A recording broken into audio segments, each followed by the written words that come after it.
Hello, everybody. I want to talk to you about something that is been on everyone's minds lately. One thing that's been taking the world by storm. It's an issue that's already been on everyone's minds. It's the COVID-19 outbreak. Rumors have it that it came from a guy eating a bat. It was made in a laboratory artificially. But what is COVID-19? What is it exactly? How did it form? And why has it affected our lives so much as it has today?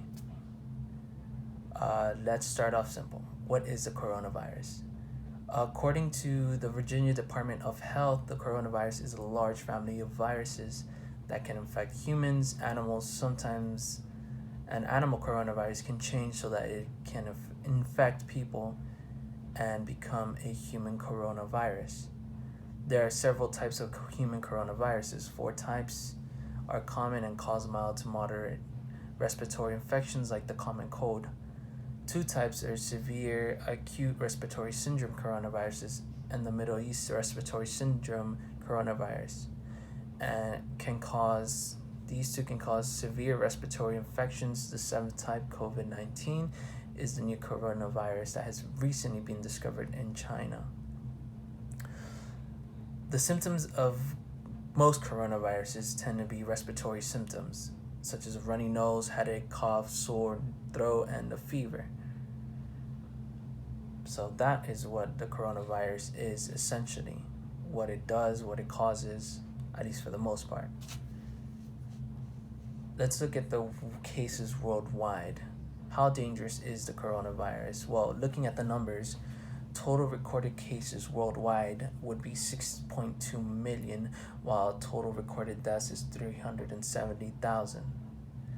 The recovered amount is 2.7 million.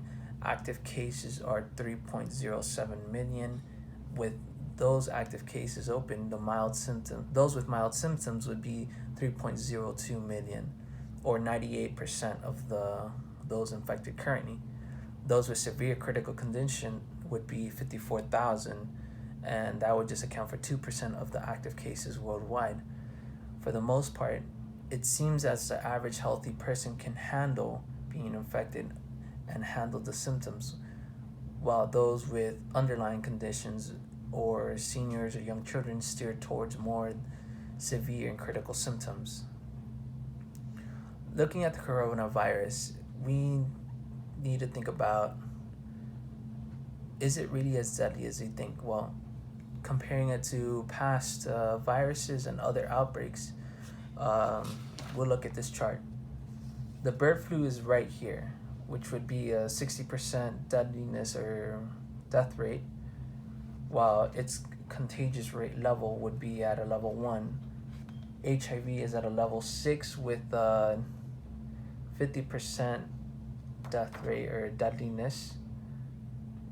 The seasonal flu is right here at a contagiousness of 1 and a little bit at a 1% deadliness percentage.